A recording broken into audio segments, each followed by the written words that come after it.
Hola, ¿qué tal? Dans cette vidéo, nous allons définir la notion de quartile et apprendre à déterminer le premier et le troisième quartile d'une série statistique ordonnée. Commençons par la définition du premier quartile. Eh bien, le premier quartile, il est noté Q1. Eh bien, Q1 est la plus petite valeur d'une série statistique ordonnée. J'insiste sur le caractère ordonné de la série, tel que au moins 25% des valeurs de la série soient inférieures ou égales à Q1. Voyons la définition du troisième quartile. Le troisième quartile est noté Q3. Eh bien, Q3 est la plus petite valeur de la série statistique ordonnée, telle que au moins 75% des valeurs de la série soient inférieures ou égales à Q3. Commençons par la détermination de Q1. Eh bien, puisque nous parlons de premier quartile d'une série statistique ordonnée, la première chose à faire, c'est ordonner les valeurs de la série, c'est-à-dire les ranger par ordre croissant. On peut aussi ranger les valeurs par ordre décroissant, ça marche tout aussi bien. D'expérience, les élèves sont plus perturbés quand les valeurs sont rangées par ordre décroissant,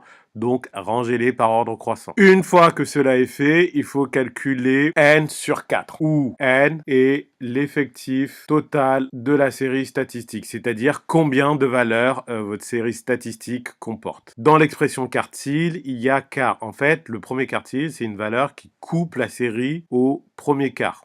D'où la cohérence de diviser par 4. On verra tout à l'heure pour le troisième quartile que ce sera exactement similaire. Une fois qu'on a calculé n sur 4, il y a deux cas de figure qui vont se présenter. Soit le nombre n sur 4 est une valeur entière. Dans ce cas-là, Q1 est la valeur de rang n sur 4. Par exemple, si n est égal à 40, eh bien 40 sur 4, c'est égal à 10. Donc le premier quartile, c'est la 10e valeur de la série statistique. Deuxième cas de figure, c'est le cas où n sur 4 n'est pas un nombre entier. Admettons que n soit égal à 31. Eh bien, n sur 4, ça va être égal à 31 sur 4, ça va être égal à 7,75, très exactement. Eh bien, il se trouve que 7,75 n'est pas un entier. On va regarder l'entier supérieur qui vient tout de suite après 7,75 et c'est 8. Donc, si l'effectif total est de 31, n sur 4 sera égal à 7,75 et le premier quartile sera la 8e valeur. Donc, si n sur 4 est un entier, on prend la valeur de rang n sur 4. Et si n sur 4 n'est pas un entier, on prend le plus petit entier supérieur à n sur 4. Voyons à présent ce qu'il en est pour la détermination de Q3, le troisième quartile. Eh bien, la démarche est similaire à ce qu'on a vu pour la détermination du premier quartile. Il faut tout d'abord ordonner les valeurs de la série, si ce n'est pas le cas, puis calculer 3n sur 4. Ici, on calcule 3n sur 4 parce qu'on a défini Q3 comme étant la plus petite valeur de la série, telle que au moins 75% des valeurs de la série lui soient inférieures ou égales. Mais 75%, c'est égal à 3 quarts. D'où la nécessité de calculer 75% de l'effectif. Si, comme pour Q1, on a 3n sur 4 qui est un entier, alors Q3 est la valeur de rang 3n sur 4. Si 3n plus 4 n'est pas un entier, alors Q3 est la valeur dont le rang est le plus petit entier supérieur à 3n sur 4. Appliquons la démarche pour mieux l'assimiler. Nous allons disposer ci-après d'un tableau donnant la répartition des notes obtenues à une interro dans une classe de 3e. Ces notes seront sur 5 et on va nous demander de calculer Q1 et Q3 dans chacune des situations. En fait, nous allons avoir deux situations. Un premier cas où l'effectif sera de 20 élèves et un deuxième cas où l'effectif sera de 22 élèves. Alors, donc ici, on a un effectif de 20 élèves. Les notes sont sur la première ligne et le nombre d'élèves ayant obtenu la note sur la deuxième ligne. Donc ici, l'effectif total est de 20, donc on peut écrire que n est égal à 20.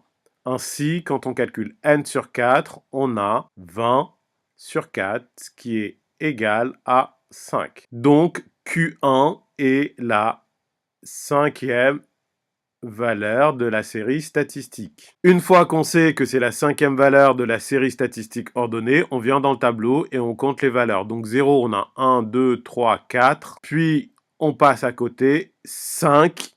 Donc la cinquième valeur de la série statistique, c'est 1. Donc Q1 est égal à 1. En termes d'interprétation de Q1, donc on va dire qu'il y a au moins 25% des élèves qui ont obtenu une note inférieure ou égale à 1. On détermine Q3, donc c'est la même série statistique, donc l'effectif n'a pas changé, c'est toujours 20. Et donc là, on va calculer 3 quarts de 20. Donc c'est 3 fois 20. Ça, c'est égal à 15. C'est bien un entier. Donc Q3 est la 15e valeur de la série statistique ordonnée. On revient au tableau ici pour trouver quelle est la 15e valeur. Donc 0, on a 1, 2, 3, 4 élèves qui ont ça. Donc jusqu'au... Puis on passe aux élèves qui ont 1. Donc ça donne 5e, 6e, 7e, 8e, 9e élève. Le 10e élève a 2. Puis on passe au 3. Donc 13e, 14e, 15e. Donc la 15e valeur, elle est ici, c'est 3. Donc Q3 est égal à 3. En termes d'interprétation, on peut dire qu'au moins 75% des élèves ont une note inférieure ou égale à 3. Appliquons la démarche sur un deuxième exemple où cette fois-ci l'effectif est différent. Donc ici, on a les notes obtenues par les élèves de 0 à 5 et là, le nombre d'élèves concernés. Pour remarque, on a changé la répartition des notes. Ce n'est pas la même répartition que dans l'exercice précédent. Eh bien, ici, l'effectif total est de 22. Ce qui veut dire que grand N est égal à 22. Donc, N sur 4, c'est égal à 22 sur 4. Et 22 sur 4, ça, c'est égal à 5,5. 5,5 n'est pas un entier. Donc, pour Q1, on va prendre le plus petit entier supérieur à 5,5, c'est-à-dire 6. Donc, Q1 est la 6e valeur. Regardons le tableau pour déterminer quelle est la 6e valeur. Donc, nous avons 4 élèves qui ont 0. Donc, ça donne première valeur, deuxième valeur, troisième valeur, quatrième valeur. On a épuisé le stock de 0. On passe à la note suivante. Cinquième valeur, on a épuisé. Et donc, après, on vient ici, sixième valeur. Donc, la sixième valeur de la série statistique ordonnée, c'est 2. Donc, Q1 est égal à 2. Le procédé pour déterminer Q3 est le même. L'effectif est toujours de 22. On va calculer 3n sur 4, donc 3 fois 22 sur 4, qui va nous donner 16,5. 16,5 n'étant pas un entier, on s'intéresse au plus petit entier supérieur à 16,5 et c'est 17. Donc Q3 est la 17e valeur de la série statistique ordonnée. On vient ici très rapidement donc de 4 plus 1 plus 3, ça donne 8, plus 6, 14, donc la 14e valeur c'est 3. On en déduit qu'ici on a la 15e, 16e, 17e valeur. Donc Q3 est égal à 4. Les interprétations à faire pour Q1 et Q3 sont les mêmes. Ici on peut dire que au moins 25% des élèves ont une note inférieure ou égale à 2.